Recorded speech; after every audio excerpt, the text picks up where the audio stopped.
Here beginneth the tale of the Earth's Drink Honeymoon.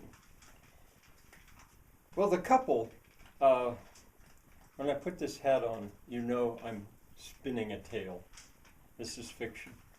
The couple, their hearts were sky high. They had just been married.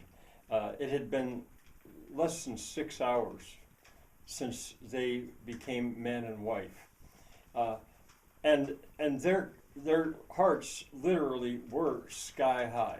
As a matter of fact, you could measure it a little over 10,000 feet sky high, because they were flying along in a computer plane on their way to spend a week's honeymoon at Earth's Drink.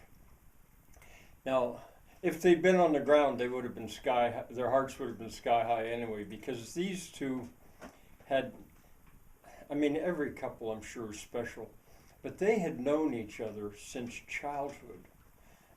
And they had loved each other actually since childhood. Their parents were on both sides were friends, and that's how they'd known. They had traveled the world together because I might as well say it outright right here at the beginning. They were rich, very rich. I don't want to say they were billionaires, no, but multi-millionaires for sure. And their parents had loved to travel. They were the only child of each couple, and they always went along, and the couples traveled together. So these two had known each other. They traveled the world together, and so they were dear friends. But only for 6 hours now were they man and wife. They had been married in a Unitarian church. I think it was in Columbus, Ohio. I think it was out there. And anyway, they were in the sky flying. And their names, the bride is Heidi. Her name the day before had been Heidi Nafzger, Nafzger, Nafzger. And the groom, his name's Peter. He's Peter Holmgren, and now of course Heidi has become Heidi Holmgren. And I'll take the time, as they're flying toward their destination, I'll take the time to tell you a little bit about each one of them. Peter had given Heidi the window seat. He adored Heidi, and they sat there, holding hands. But Heidi especially was staring out the window, very used to flying on these vacations. They'd been to all the big tourist sites really that you could think of in the world, because they had, traveling with their parents, they traveled a lot. But she was in a commuter plane now. This was a smaller plane, and she was able to see the ground, and she was fascinated because she was on quite an adventure. Now, you're going to have to know some stuff about Heidi to believe what has happened here, and I think I'll start with her. One other thing I maybe tell you is that the year was 1931. Now, that was 2 years after really the peak of what history came to call it as the Great Change. There were about 5 years' time where there was so much in the world that changed, that, say, a listener of my tale, if it were back in 2026, for example, he or she might find it hard to believe some of what I'm going to tell you, because the world by 1931 had changed in so many ways. A little bit like the change that occurred in those 5 years was a little bit like the 1960s, say, centered on 1968, a little bit maybe like the year 1929 when the stock market crashed.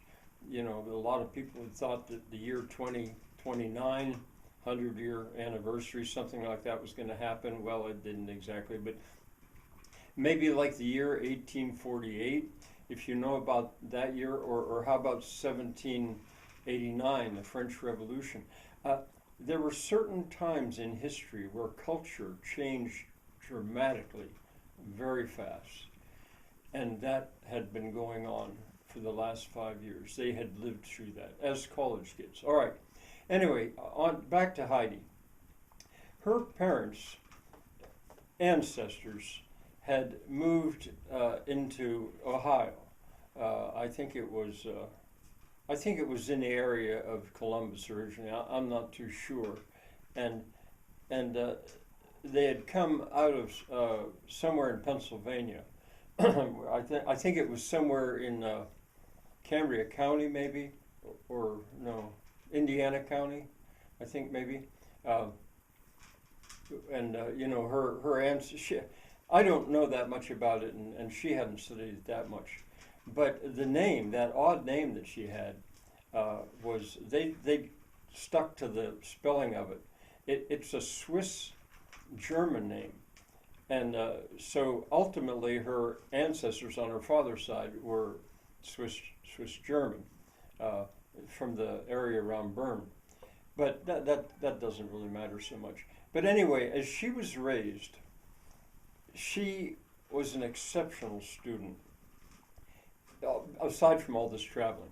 And she, when it got to be college time, she ended up going to Harvard. She was accepted there. And you know, her parents' money probably, or perhaps, could have made that possible if necessary, but it wasn't necessary. She was just that kind of a powerful student that she went to Harvard. Now Peter, let me jump to Peter for a second. Peter, I'm not done with Heidi, but Peter, at the same time, they were the same age. He had gone to MIT. Now his parents were also from somewhere in Pennsylvania. It might have been Port Allegheny. It was in the north part of Pennsylvania.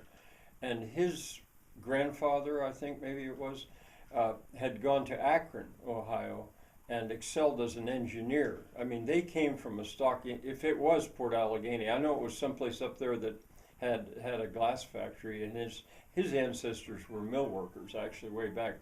But once in Akron, they had excelled with the rubber industry, and even when those industries in Ohio were collapsing, both of these couples, the men principally, I'll think about them, had found a way to do just fine while the Rust Belt industries around there were collapsing. I don't want to go into that a lot. But anyway, he'd gone to MIT. And one of the reasons, actually, that suited them was because Harvard and MIT were very close to each other. All right, and so they were in the same class, in different colleges. All right, so back to Heidi. She's the one I want to try to cover a little if I can in this part. She had been a bit of a rebel. If it were back in the 60s, I think one might have called her a hippie, because in my memory, the hippies of the 1960s, they almost had to be rich. Well, she was rich enough that she could be a rebel. I mean, both of these children would not have had to work a day in their lives if they wanted to, if that's what they chose, because they were just that rich. But she wasn't like that.